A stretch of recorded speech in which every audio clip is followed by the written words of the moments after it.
സ്വാഗതം. ലോക ക്യാൻസർ ദിനമാണ് കടന്നുപോയത്. ക്യാൻസർ എങ്ങനെ നേരത്തെ തിരിച്ചറിഞ്ഞ് ചികിത്സിക്കാം, അർബുദത്തെ എങ്ങനെ നേരിടാം, പ്രതിരോധിക്കാം, ഈ വിഷയത്തെക്കുറിച്ച് ഇന്ന് നമ്മോട് സംസാരിക്കുന്നത് മലബാർ ക്യാൻസർ സെന്ററിലെ റേഡിയോളജി ഓങ്കോളജി വിഭാഗം associate professor doctor E K ഗ്രീഷ്മയാണ്. ഡോക്ടർ നമസ്കാരം. ഡോക്ടർ, ക്യാൻസർ വരാനുള്ള പ്രധാന കാരണങ്ങൾ എന്തൊക്കെയാണ്? ആരിലൊക്കെയാണ് കൂടുതൽ വരാൻ സാധ്യതയുള്ളത്? ക്യാൻസർ അഥവാ അർബുദം എന്ന് പറയുന്നത് പ്രധാനമായും ജീവിതശൈലി, മിക്ക ക്യാൻസറുകളും ജീവിതശൈലിയുമായി ബന്ധപ്പെട്ടിട്ടുള്ളതാണ്. എന്ന് വെച്ച് കഴിഞ്ഞാൽ അനാരോഗ്യമായ ജീവിതശീലങ്ങൾ, പുകയിലയുടെ ഉപയോഗം, മദ്യപാനം, പിന്നെ ഭക്ഷണ രീതികൾ, സംസ്കരിച്ച മാംസം അല്ലെങ്കിൽ റെഡ് മീറ്റ് ഇതിൻ്റെയൊക്കെ അമിതമായ ഉപയോഗം, വറുത്തതും പൊരിച്ചതുമായിട്ടുള്ള ഭക്ഷണത്തിൻ്റെ അമിതമായ ഉപയോഗം, പിന്നെ വ്യായാമക്കുറവ്, അമിതവണ്ണം, ഇതൊക്കെ ക്യാൻസറിൻ്റെ പ്രധാന കാരണങ്ങളാണ്.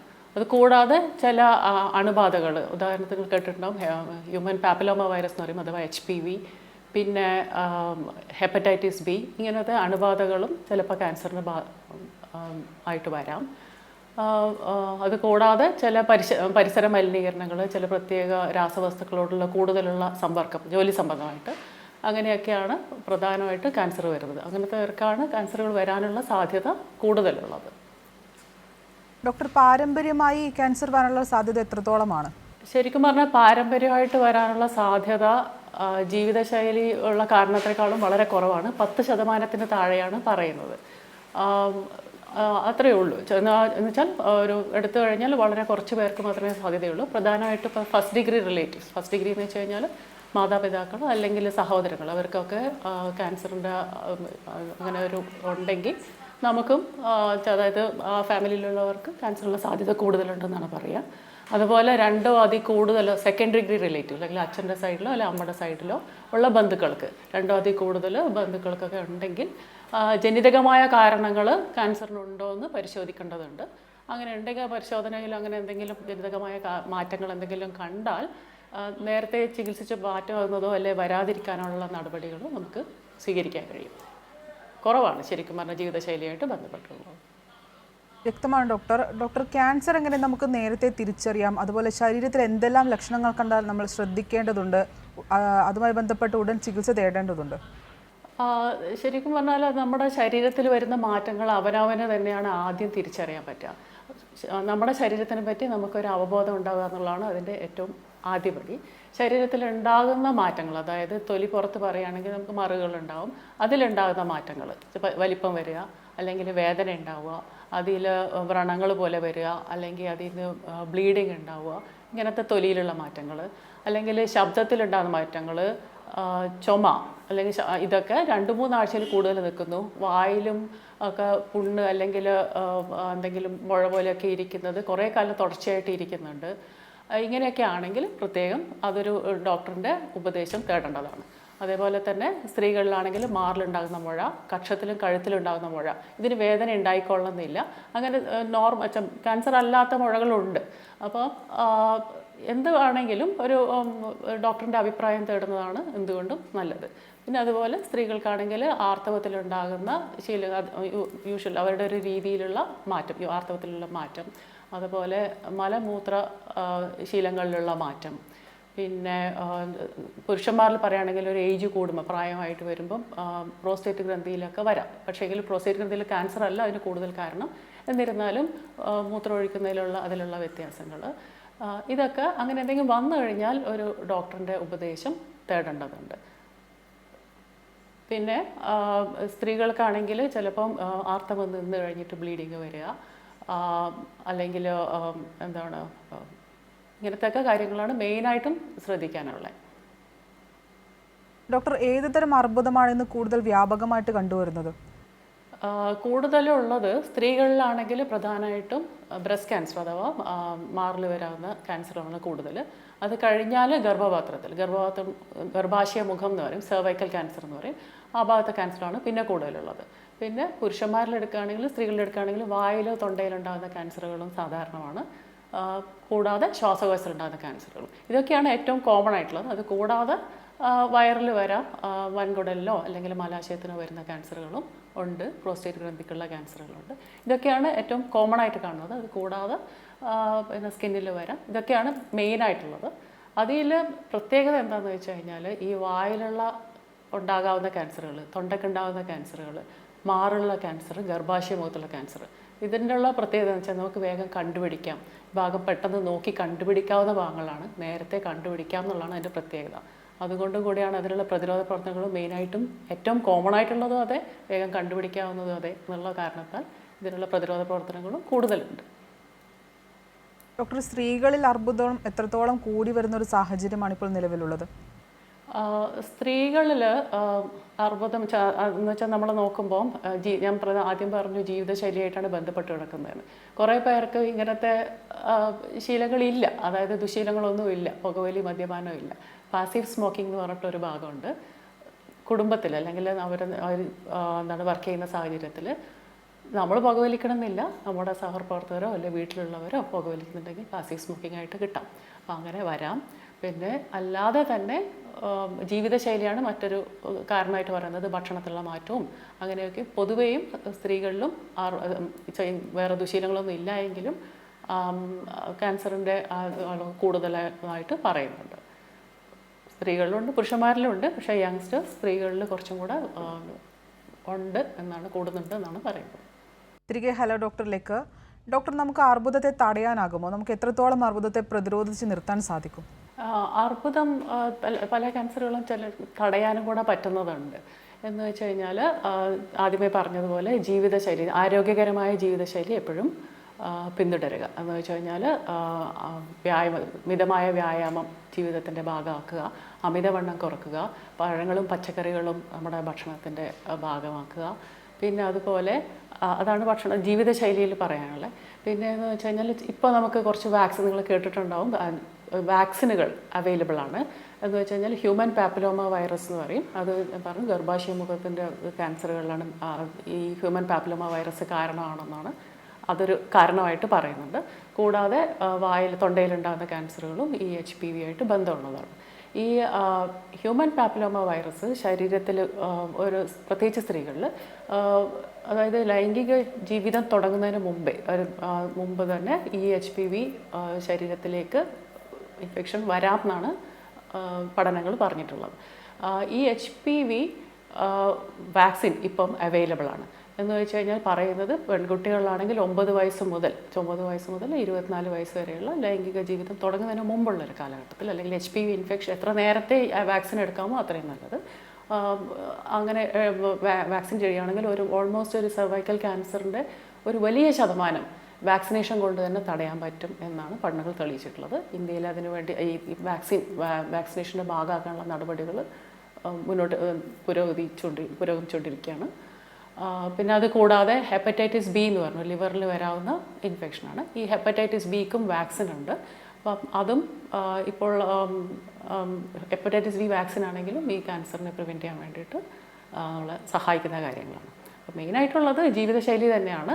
ഏറ്റവും ആരോഗ്യകരമായിട്ടുള്ള ജീവിതശൈലി പിന്തുടരുക, വ്യായാമം ചെയ്യുക, ഭക്ഷണത്തിലുള്ള കാര്യങ്ങൾ ശ്രദ്ധിക്കുക, ക്യാൻസറസ് ആണെന്ന് കാണുന്ന കാര്യങ്ങളുടെ അമിത ഉപയോഗങ്ങൾ, ഭക്ഷണത്തിൻ്റെ എല്ലാം അമിത ഉപയോഗം ഒഴിവാക്കുക. പിന്നെ ഇങ്ങനത്തെ പ്രിവെൻറ്റീവായിട്ടുള്ള കാര്യങ്ങൾ ചെയ്യുക. അതുകൂടാതെ എന്തെങ്കിലും പ്രശ്നം കണ്ടു കഴിഞ്ഞാൽ, അതായത് നമുക്ക് നോർമൽ അല്ലാത്ത എന്തെങ്കിലും ഒരു ബുദ്ധിമുട്ടുകൾ കണ്ടു കഴിഞ്ഞാൽ ഒരു ഡോക്ടറിൻ്റെ ഉപദേശം അല്ലെങ്കിൽ എന്തെങ്കിലും ആവശ്യമുള്ള ടെസ്റ്റുകൾ ചെയ്ത് നേരത്തെ കണ്ടുപിടിക്കാൻ നോക്കുക. പിന്നെ അതുപോലെ ഈ പുകവലിയും മദ്യപാനമൊക്കെ ഉള്ളവർക്ക് ചിലർക്ക് വായിലൊക്കെ പെട്ടെന്ന് മാറ്റങ്ങൾ വരും. അത് ക്യാൻസർ ആയിരിക്കില്ല. ക്യാൻസർ ആവാൻ സാധ്യതയുള്ള മാറ്റങ്ങൾ നേരത്തെ തന്നെ കണ്ടു തുടങ്ങും. അപ്പം അങ്ങനെയൊക്കെ അത് നേരത്തെ കാണുകയാണെങ്കിൽ ഈ ദുശീലങ്ങൾ ഒഴിവാക്കുക, ചിലപ്പോൾ അതിന് വേണ്ടിയിട്ടുള്ള നേരത്തെ നടപടികൾ എടുക്കുകയാണെങ്കിൽ ഇത് ക്യാൻസറായി മാറുന്നതിനെ നമുക്ക് തടയാൻ പറ്റും. അതുപോലെ HPV ഇൻഫെക്ഷൻ കണ്ട് ഞാൻ അതിനെ ട്രീറ്റ് ചെയ്യുക. ഇങ്ങനത്തെ കാര്യങ്ങളാണ് നമുക്ക് മെയിനായിട്ട് പ്രതിരോധമായിട്ട് ചെയ്യാനുള്ളത്. എത്രയും പെട്ടെന്ന് ക്യാൻസറിലേക്ക് മാറാതിരിക്കാനുള്ള നടപടികൾ സ്വീകരിക്കുക. ഡോക്ടർ, എല്ലാത്തരം ക്യാൻസറും പൂർണ്ണമായി ചികിത്സിച്ച് ഭേദമാക്കാൻ സാധിക്കുമോ? എല്ലാത്തരം ക്യാൻസറുകളും ചികിത്സിച്ച് ഭേദമാക്കാനാവില്ല. പക്ഷേ എങ്കിൽ ഒരു വലിയ വിഭാഗം, ഒരു ഭൂരിഭാഗം ക്യാൻസറുകളും നേരത്തെ കണ്ടുപിടിക്കാമെങ്കിൽ നമുക്ക് ഫലപ്രദമായിട്ട് ചികിത്സിക്കാൻ പറ്റും. അത് എത്ര നേരത്തെ കണ്ടുപിടിക്കുന്നു അത്രയും നല്ലത്. ഞാൻ പറഞ്ഞതുപോലെ പ്രതിരോധമാണ് എപ്പോഴും നല്ലത്, വരാതിരിക്കുന്നതാണ് നല്ലത്. അതിനുള്ള നടപടികളാണ് എപ്പോഴും ആദ്യം ചെയ്യേണ്ടത്. ഇനി നമ്മൾ നേരത്തെ കണ്ടുപിടിക്കുകയാണെങ്കിൽ അത് പൂർണ്ണമായി മാറ്റിയെടുക്കാനുള്ള സാധ്യതയും വളരെ വളരെ കൂടുതലാണ്. ഇനി നമുക്ക് ചില ക്യാൻസറുകൾ അത്ര നേരത്തെ കണ്ടുപിടിച്ചില്ല, കുറച്ച് അധികരിച്ച അവസ്ഥയിൽ കണ്ടാൽ പോലും അതിനെ എത്രയും പെട്ടെന്ന് വൈദ്യസഹായം തേടി അതിനെ ചികിത്സ ചെയ്യേണ്ടതുണ്ട്. എന്ന് വെച്ച് കഴിഞ്ഞാൽ അതുകൊണ്ടുണ്ടാകുന്ന പ്രശ്നങ്ങൾ കഴിയുന്നത്ര ഒഴിവാക്കണം. പിന്നെ നമ്മുടെ എന്താ പറയുക, ക്വാളിറ്റി ഓഫ് ലൈഫ് എന്ന് പറഞ്ഞാൽ നമ്മുടെ ജീവിതത്തിൻ്റെ ജീവിത നിലവാരം നല്ലൊരു നിലയിൽ നിലനിർത്തണമെങ്കിൽ അതിൻ്റെ ട്രീറ്റ്മെൻറ്റ് ആവശ്യമാണ്. നേരത്തെ തന്നെ ചെയ്യുന്നതാണ് എപ്പോഴും നല്ലത്. ക്യൂർ ആയി കഴിഞ്ഞാൽ പിന്നെ നമ്മളത് അസുഖം ഇല്ല, ഡിസീസ് ഫ്രീ ആണ്, അങ്ങനെ ചെയ്യുന്നതാണ് നല്ലത് എപ്പോഴും. ഡോക്ടർ, നൂതന ചികിത്സാ മാർഗങ്ങൾ എന്തൊക്കെയാണ്?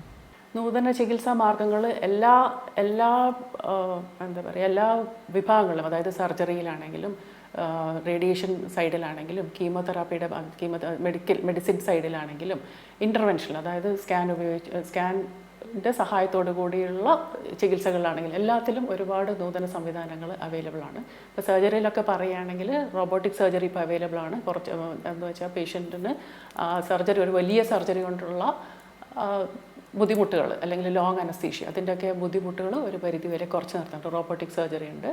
പിന്നെ ട്യൂമറിലേക്ക് തന്നെ മരുന്നുകൾ എത്തിക്കാൻ തരത്തിലുള്ള, ഇപ്പം ഏറ്റവും റീസെൻ്റായിട്ട് നമ്മൾ പറയുകയാണെങ്കിൽ ഇൻട്രാപെരിട്ടോണിയൽ, അത് ട്യൂമറിനകത്ത് തന്നെ മരുന്നുകൾ എത്തിക്കാനുള്ള മാർഗ്ഗങ്ങൾ. അതുപോലെ റേഡിയേഷനിൽ പറയുകയാണെങ്കിൽ IMRT, റാപ്പിഡ് ആർക്ക് എന്നൊക്കെ പറയുന്നത് വെച്ചാൽ ട്യൂമറിലേക്ക് മെയിനായിട്ടും ചികിത്സ എത്തിക്കുക, റേഡിയേഷൻ എത്തിക്കുക. അതേ സമയത്ത് അതിൻ്റെ ചുറ്റുവട്ടത്തുള്ള നോർമലായിട്ടുള്ള ഭാഗങ്ങളിലേക്ക് കഴിയുന്നത്ര റേഡിയേഷൻ വികിരണങ്ങളുടെ അളവ് കുറച്ചിരുത്തുക. ഇങ്ങനെ നമുക്ക് പ്രത്യേകിച്ച് ട്യൂമറിനേക്ക് മാത്രമായിട്ട് ചികിത്സിക്കാനുള്ള സംവിധാനങ്ങൾ ഇപ്പോൾ ഒരുപാടുണ്ട്. അതുകൂടാതെ ബ്രാക്കി തെറാപ്പി എന്ന് പറയും. ബ്രാക്കി തെറാപ്പി വെച്ചാൽ ട്യൂമറിലേക്ക് തന്നെ കൊടുക്കുന്നതാണ്. ഇപ്പം ഗർഭാശയമുഖം ക്യാൻസറിൻ്റെ ഒരു പ്രത്യേകത അതാണ്. നേരത്തെ കണ്ടുപിടിച്ച് കഴിഞ്ഞാൽ ഈ ഗർഭാശയമുഖത്തിന് മാത്രം ട്രീറ്റ്മെൻറ്റ് കൊടുക്കാം. അതിന് റേഡിയേഷൻ തന്നെ അവൈലബിൾ ആണ്. ബ്രാക്കി തെറാപ്പി എന്ന് പറയും. അവിടെ തന്നെ കൊടുക്കാം. വായക്കകത്തുള്ള ക്യാൻസറിന് കൊടുക്കാം. പിന്നെ നമ്മൾ പറയുകയാണെങ്കിൽ കണ്ണിനകത്ത് ഞങ്ങളുടെ ഇപ്പോൾ ഉള്ള സംവിധാനം ഞങ്ങൾക്ക് ഉള്ളത്, കണ്ണിനകത്ത് ബ്രാക്കി തെറാപ്പി കൊടുക്കാനുള്ള സംവിധാനമുണ്ട്. പ്ലാക്ക് ബ്രാക്കി തെറാപ്പി എന്ന് പറയും. അങ്ങനെ എത്രത്തോളം ടാർഗറ്റ് എത്രത്തോളം ട്യൂമറിനകത്തോട് കൊടുക്കുക, മറ്റുള്ള നോർമലായിട്ടുള്ള ഭാഗങ്ങൾക്ക് കഴിയുന്നത്ര കുറച്ച് നിർത്തുക. ആ രീതിക്കുള്ള ചികിത്സാ രീതികൾ അവൈലബിൾ ആണ്. പിന്നെ മരുന്നുകൾ പറയുകയാണെങ്കിൽ കീമോതെറാപ്പി ഉണ്ട്, ഇമ്മ്യൂണോതെറാപ്പി ഉണ്ട്, ടാർഗറ്റഡ് തെറാപ്പി ഉണ്ട്. അങ്ങനെ എല്ലാം കീമോതെറാപ്പി മാത്രമല്ല, സൈഡ് എഫക്ട്സ് കുറഞ്ഞതും എന്നാൽ കൂടുതൽ ടാർഗറ്റഡ് ആണ്. ആ പർട്ടിക്കുലർ ട്യൂമറിലേക്ക് കൂടുതൽ എത്തുന്നതായിട്ടുള്ള ഒരുപാട് ചികിത്സാ വിധികൾ അവൈലബിൾ ആണ്. പിന്നെ അതുപോലെ സ്കാൻ വെച്ച് പറയുകയാണെങ്കിൽ ഇൻ്റർവെൻഷണൽ റേഡിയോളജി എന്ന് പറയും. ട്യൂമറിനകത്തൊക്കെ തന്നെ റേഡിയോ ഫ്രീക്വൻസി അല്ലെങ്കിൽ കീമോതെറാപ്പി തന്നെ അതിനകത്തോട്ട് തന്നെ എത്തിക്കുക. അതുകൊണ്ട് ഗുണം എന്താണെന്ന് വെച്ച് കഴിഞ്ഞാൽ ചുറ്റുവട്ടത്തുള്ളതിന് കുറവായിരിക്കും. പിന്നെ പറയുകയാണെങ്കിൽ എല്ലാ സെക്ഷനിലും എടുത്തു കഴിഞ്ഞാലും അതിൻ്റേതായ പുതിയ പുതിയ മാർഗ്ഗങ്ങൾ അവൈലബിൾ ആണ്. പണ്ടത്തെ പോലെ അല്ല. നമുക്കൊരു ക്യാൻസർ വന്നു കഴിഞ്ഞാൽ അതിനെ നേരിടാനുള്ള ഒരുപാട് ആയുധങ്ങൾ അല്ലെങ്കിൽ മാർഗ്ഗങ്ങൾ നമുക്ക് ഇപ്പം അവൈലബിൾ ആണ് എല്ലാ സെക്ഷനിലും എടുത്തു കഴിഞ്ഞാൽ. അപ്പോൾ ഇതിൻ്റെയൊക്കെ ഒരു മൾട്ടി ഡിസിപ്ലിനറി ഒരു അപ്രോച്ചാണ്. എല്ലാ സെക്ഷനിലും ഒരു പർട്ടിക്കുലർ ക്യാൻസറിന് എന്ത് വേണമോ, ഒന്നിലധികം ചികിത്സാ രീതികൾ ആവശ്യമുണ്ടോ, ആദ്യം വേണം, അങ്ങനെയാണ് ഇപ്പോൾ ചികിത്സാ രീതികൾ പോകുന്നത്. ഒരു മൾട്ടി ഡിസിപ്ലിനറി, എല്ലാ യൂണിറ്റുകളും എല്ലാ വിഭാഗങ്ങളും ചേർന്നിട്ടുള്ള ഒരുമിച്ചുള്ള ഒരു തീരുമാനമാണ് ഒരു പ്രത്യേക രോഗിക്ക് എന്ത് വേണം, എങ്ങനെ വേണം എന്നുള്ളൊരു തീരുമാനം ഉണ്ടാവുക. അപ്പോൾ അത് ഇപ്പം അവൈലബിൾ ആണ്, ഒരുവിധം എല്ലാ സ്ഥലങ്ങളിലും അവൈലബിൾ ആണ്. ഡോക്ടർ, ഈ സർജറിയുമായി ബന്ധപ്പെട്ട് പറയുമ്പോൾ ആധുനിക സാധ്യതകൾ എന്തൊക്കെയാണ്? സർജറിയുമായിട്ട് ബന്ധപ്പെട്ട് പറയുമ്പോൾ നമുക്കിപ്പോൾ ഏറ്റവും പുതിയതെന്ന് പറയാനുള്ളത് റോബോട്ടിക് സർജറിയാണ്. ഡാവിഞ്ചി സിസ്റ്റം എന്ന് പറയും. അതാകുമ്പോൾ എന്ന് വെച്ച് കഴിഞ്ഞാൽ കുറച്ചും കൂടി പ്രിസൈസ് ആണെന്ന് പറയാം. പ്രിസൈസ് എന്ന് പറയുമ്പോൾ വലിയ നമുക്കിപ്പോൾ വിരലുകൊണ്ട് തന്നെ എത്താത്തത് അതിനേക്കാൾ കൂടുതൽ ഫൈനായിട്ടുള്ള മൂവ്മെൻറ്റോടുകൂടി ട്യൂമറിനെ ഏറ്റവും ഫൈനായിട്ട് അതിനെ എടുത്ത് മാറ്റാനുള്ള സംവിധാനം. പിന്നെ സർജറിയിൽ അങ്ങനത്തെ സംവിധാനം അവൈലബിൾ ആണ്. പിന്നെ പറയുകയാണെങ്കിൽ ഇൻട്രാപെരിട്ടോണിയൽ എന്ന് പറയുന്നത്, ഇപ്പം നമ്മളിപ്പോൾ ലേറ്റസ്റ്റ് ചെയ്തത് ഇൻട്രാപെരിട്ടോണിയൽ പ്രഷറൈസ്ഡ് കീമോതെറാപ്പി എന്ന് പറയും. ട്യൂമറിനകത്ത് തന്നെ അവിടെ എത്തിക്കാനുള്ള മാർഗ്ഗങ്ങളുണ്ട്. സർജറിയോട് കൂടി തന്നെ അതിൻ്റെ കൂടെ മറ്റ് ട്രീറ്റ്മെൻറ്റുകളും കൂടി കമ്പൈൻ ചെയ്യുന്നതുണ്ട്. ഇതൊക്കെയാണ് മെയിനായിട്ടുള്ള പുതുതായിട്ട് വന്നേക്കുന്ന സാധനങ്ങൾ. ബാക്കി ഓൾറെഡി അവൈലബിൾ ആയിട്ടുള്ളതിനോട് കൂടെ എന്ന് വേണമെങ്കിൽ പറയാം. വ്യക്തമാണ് ഡോക്ടർ. നമ്മുടെ കൂടെ ഒരു പ്രേക്ഷകൻ ചേരുന്നുണ്ട്. വടകരയിൽ നിന്ന് പ്രേമരാജനാണ്. പ്രേമരാജൻ, ഡോക്ടറോട് ചോദിച്ചോളൂ. പറഞ്ഞോളൂ ഡോക്ടർ. ഞാൻ പ്രേമരാജനാണ്. എൻ്റെ പ്രശ്നം എന്താണെന്ന് പറഞ്ഞാൽ, ഇപ്പം ക്യാൻസർ വളരെ മുൻകൂട്ടി നമുക്ക് കാണാൻ പറ്റിയാൽ ചികിത്സിച്ച് ഭേദമാക്കാൻ പറ്റുമെന്ന് പറയുന്നുണ്ട്. ഇപ്പം നിലവിൽ ക്യാൻസർ പിന്നെ കണ്ടുപിടിക്കാനുള്ള ഒരു സംവിധാനം ഉണ്ട് എന്ന് പറയുന്നുണ്ട്, ക്യാമ്പ് നടത്തിയിട്ട്. അങ്ങനെ നടത്താൻ നമ്മൾ എന്താ ചെയ്യേണ്ടത്, ആരെയാണ് ബന്ധപ്പെടേണ്ടത്? നമ്മളെ നാട്ടിലൊരു ക്യാൻസർ മുൻകൂട്ടി കണ്ടുപിടിക്കാനുള്ള ഒരു ക്യാമ്പ് നടത്തണം എന്ന് ഉദ്ദേശിക്കുന്നുണ്ട്. അപ്പോൾ അതിനെന്താ ചെയ്യേണ്ടതെന്നുള്ള മനസ്സിലാക്കും. ആരാണ്, എവിടെയാണ് ബന്ധപ്പെടേണ്ടത്? അതായത് ഇപ്പോഴത്തെ സംവിധാനം അനുസരിച്ചിട്ട് ക്യാൻസർ നേരത്തെ കണ്ടുപിടിക്കാനുള്ള ഒരുവിധം, അതായത് മിനിമം പാപ്സ്മിയർ ഒക്കെ ഏറ്റവും അതായത് ജില്ലാ തലത്തിൽ തന്നെ അവൈലബിൾ ആണ്, ജില്ലാ ആശുപത്രികളിൽ അവൈലബിൾ ആണ്, താലൂക്ക് ആശുപത്രിയിലുണ്ട്. പിന്നെ ക്യാമ്പായിട്ട് നടക്കണമെങ്കിൽ ഇപ്പം മലബാർ ക്യാൻസർ സെൻ്റർ പറയുകയാണെങ്കിൽ അതിന് പ്രത്യേകം വിഭാഗമുണ്ട്. അവരുമായിട്ട് ആശുപത്രി വഴി അവരുമായിട്ട് ബന്ധപ്പെട്ട് കഴിഞ്ഞാൽ നേരത്തെ കണ്ടുപിടിക്കാനുള്ള ക്യാമ്പുകൾ സംഘടിപ്പിക്കാൻ പറ്റും, അത് ചെയ്യാൻ പറ്റും. നിങ്ങൾ മലബാർ ക്യാൻസർ സെൻ്ററുമായിട്ട് ബന്ധപ്പെട്ടാൽ മതി. അതിന് പ്രത്യേക വിഭാഗമുണ്ട്, അതിന് വേണ്ട സംവിധാനങ്ങൾ ചെയ്തു തരും. പ്രിവെന്റീവ് മെഡിസിൻ പറഞ്ഞ വിഭാഗമുണ്ട്, ക്യാൻസർ സെൻ്ററുമായിട്ട് ബന്ധപ്പെട്ടാൽ മതി. ഡോക്ടർ ഏതൊരു ഘട്ടത്തിലെത്തുമ്പോഴാണ് ശസ്ത്രക്രിയ പ്രിഫർ ചെയ്യുന്നത്?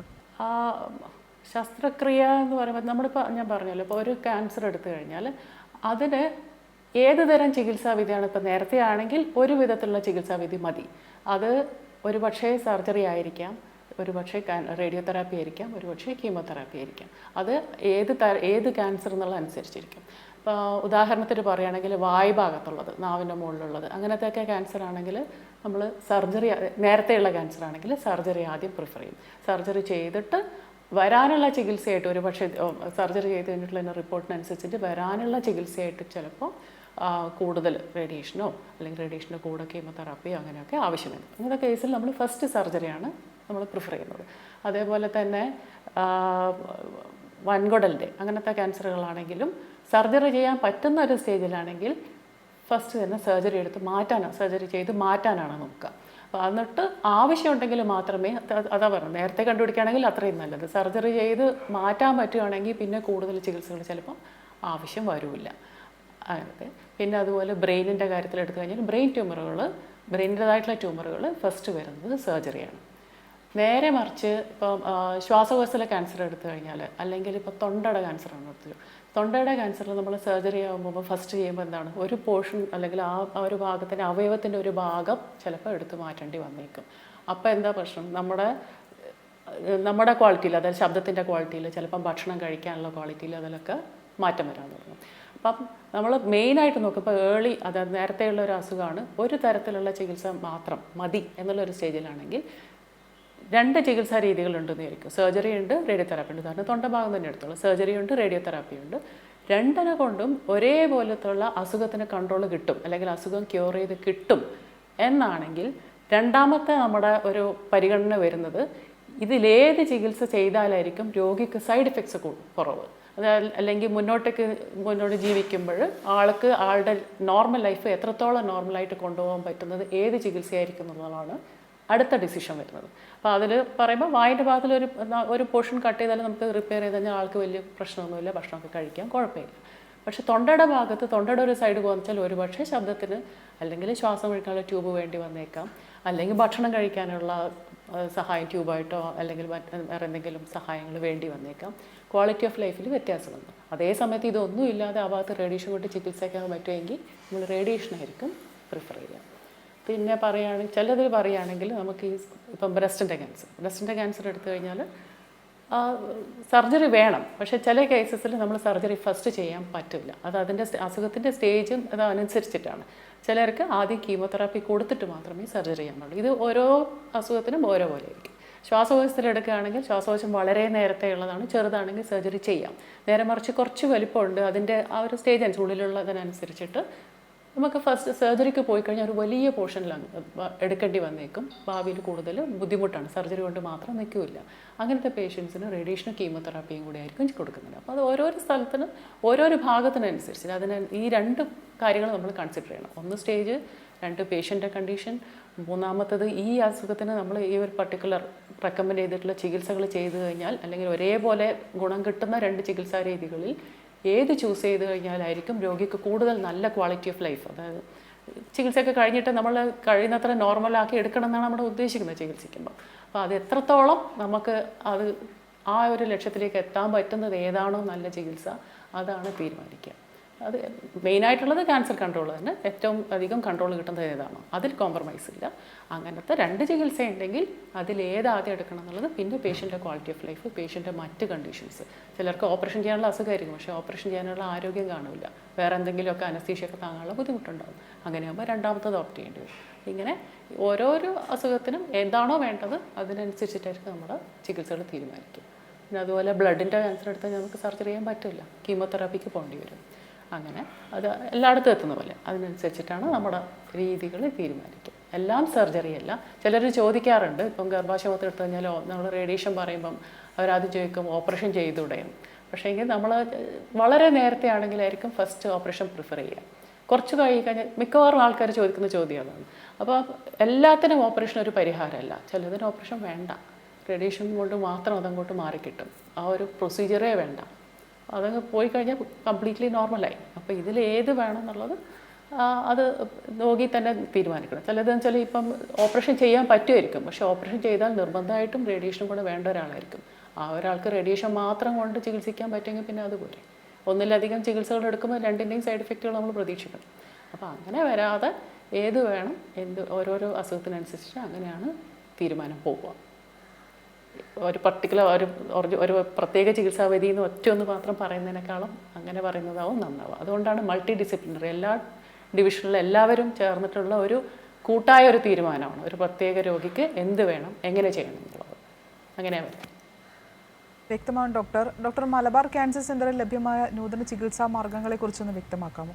മലബാർ ക്യാൻസർ സെന്ററിൽ ഇപ്പം ഒരുവിധം എല്ലാ ഡിവിഷൻ എടുത്തു കഴിഞ്ഞാലും ഒരുവിധം നൂതനമായുള്ള എല്ലാ ചികിത്സാ രീതികളും അവൈലബിൾ ആണ്.